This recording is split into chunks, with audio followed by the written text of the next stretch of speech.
Malappuram party Malabar party എന്ന വിശേഷണം league തിരുത്തുകയാണ്. തദ്ദേശ ഭരണ തെരഞ്ഞെടുപ്പിന്റെ ഫലങ്ങൾ വിശകലനം ചെയ്യുമ്പോൾ മുസ്ലിം ലീഗ് മധ്യ കേരളത്തിലും തെക്കൻ കേരളത്തിലും മികച്ച വളർച്ചയാണ് നേടുന്നത്.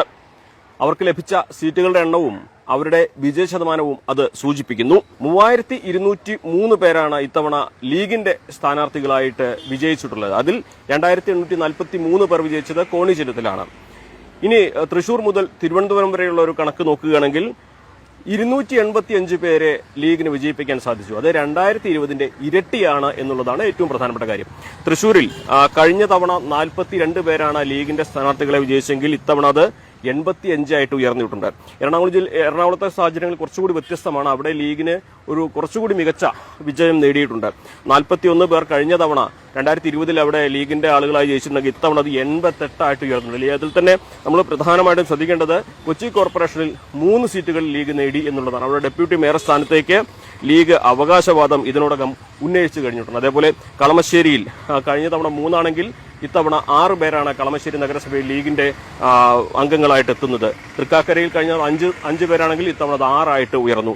അതുപോലെ തന്നെ കോതമംഗലം പല്ലാരിമംഗലത്ത് 9 സീറ്റുകളും ലീഗിന് നേടാൻ സാധിച്ചു. പായിപ്രയിൽ 9 പേർ, മൂവാറ്റുപുഴയുടെ ഭാഗമായിട്ടുള്ള പായിപ്രയിൽ 9 പേർ ലീഗിന്റെ മെമ്പർമാരായിട്ടുണ്ട്. അങ്ങനെ ആകെ നോക്കുമ്പോൾ എറണാകുളത്ത് വലിയ സ്വാധീനം ലീഗിന് ഉറപ്പിക്കാൻ സാധിച്ചിട്ടുണ്ട്.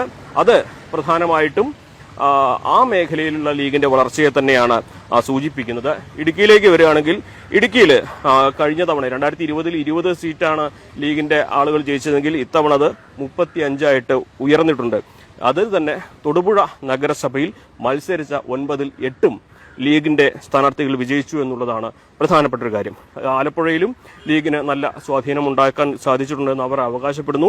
അവിടെ മുൻപത്തേക്കാൾ 5 അംഗങ്ങളെ അധികമായിട്ട് ലീഗിന് നൽകാൻ സാധിച്ചു. മുമ്പ് 13 ആണെങ്കിൽ ഇത്തവണ 18 പേർ. അതിൽ തന്നെ നഗരസഭയിലേക്ക്, ആലപ്പുഴ നഗരസഭയിലേക്കും ലീഗിന്റെ പ്രാതിനിധ്യത്തോണ ഉണ്ട് എന്നുള്ളതാണ്. കോട്ടയത്തേക്ക് വരുമ്പോൾ കുറച്ചുകൂടി വിശദമായിട്ട് തന്നെ പറയേണ്ട ഒരു സാഹചര്യമുണ്ട്.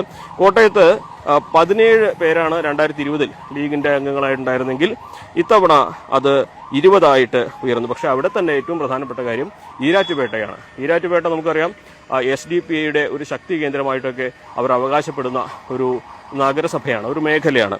അവിടെ ലീഗിന്റെ സാന്നിധ്യം വളരെ ശ്രദ്ധേയമാണ്. ലീഗിന്റെ 10 പേരാണ് അവിടെ വിജയിച്ചിട്ടുള്ളത്.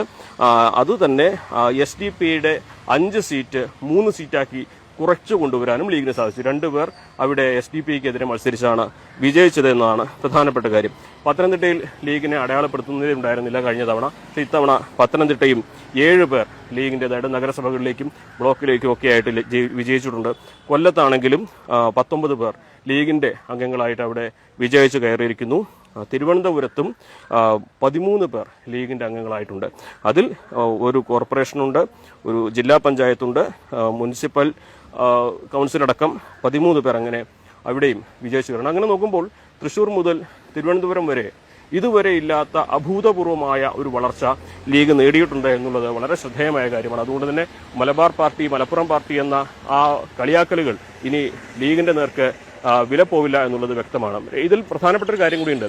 സാദിഖലി ശിഹാബ് തങ്ങളും PMA സലാമും അടങ്ങുന്ന നേതാക്കളെല്ലാം പല ഒരു തെക്കൻ ജില്ലകളിൽ പ്രചരണത്തിനായി പോയിട്ടുണ്ട്.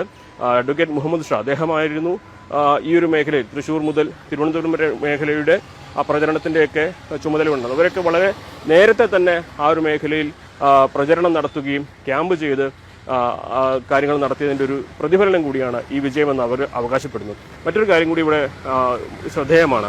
മുൻപൊക്കെ ഈ ക്രൈസ്തവ മേഖലയിൽ ലീഗിനോടുള്ള ഒരു താല്പര്യക്കുറവ് അവർക്ക് തിരിച്ചടി നൽകിയിരുന്നു വിലയിരുത്തലുണ്ട്. അതൊക്കെ തിരുത്തുകയാണ് മുസ്ലിം ലീഗ്. പ്രത്യേകിച്ച് എറണാകുളത്തെയൊക്കെ അവരുടെ വളർച്ച സൂചിപ്പിക്കുന്നത് ക്രൈസ്തവ മേഖലയിൽ നിന്നുകൂടി അവർക്ക് അനുകൂലമായിട്ട് സാഹചര്യങ്ങൾ മാറിയിട്ടുണ്ട് എന്നുള്ളത്. അതായത് ലീഗിന്റെ സ്വീകാര്യത അവിടെയും വർദ്ധിക്കുന്നു എന്ന് ഉറപ്പിക്കുന്നതാണ് എറണാകുളത്തെയും മറ്റും വിജയമുള്ളത്. ഇനി മറ്റൊരു ഇതിനെ തുടർച്ചയെന്ന് പറയാൻ കഴിയുന്ന മറ്റൊരു കാര്യം, നമുക്ക് പാലക്കാടിനപ്പുറം തൃശ്ശൂരും എറണാകുളവും കൊല്ലവും 3 സീറ്റുകളിൽ മാത്രമായിരുന്നു നിയമസഭാ മണ്ഡലങ്ങളിൽ കഴിഞ്ഞ തവണ വരെ ലീഗ് മത്സരിച്ചിരുന്നത്. പക്ഷേ ഇപ്പോൾ ലഭിച്ച ഈ ഒരു വലിയ വിജയം കൂടുതൽ സീറ്റുകൾക്ക് അവർക്ക് അർഹതയുണ്ടെന്ന് തെളിയിക്കുന്ന ഒന്നുകൂടിയാണ്. വരുന്ന നിയമസഭാ തെരഞ്ഞെടുപ്പിൽ തെക്കൻ കേരളത്തിലും മധ്യ കേരളത്തിലും ലീഗിന് കൂടുതൽ സീറ്റുകൾ ചോദിക്കുവാനും അത് നൽകുവാൻ UDF നിർബന്ധിതമാകുന്ന ഒരു സാഹചര്യം കൂടി ഉണ്ട്. അതായത് അവർ ഒരു മലബാർ പാർട്ടി മാത്രമല്ല എന്ന് തെളിയിക്കുന്ന ഒരു വിജയം ഈ തദ്ദേശ തെരഞ്ഞെടുപ്പിലൂടെ അവർക്ക് നേടാൻ സാധിച്ചിട്ടുണ്ട്. ഇത് നിയമസഭാ തെരഞ്ഞെടുപ്പിൽ എങ്ങനെ പ്രതിഫലിക്കും എന്നുള്ളതാണ് ഇനി കണ്ടറിയേണ്ടത്.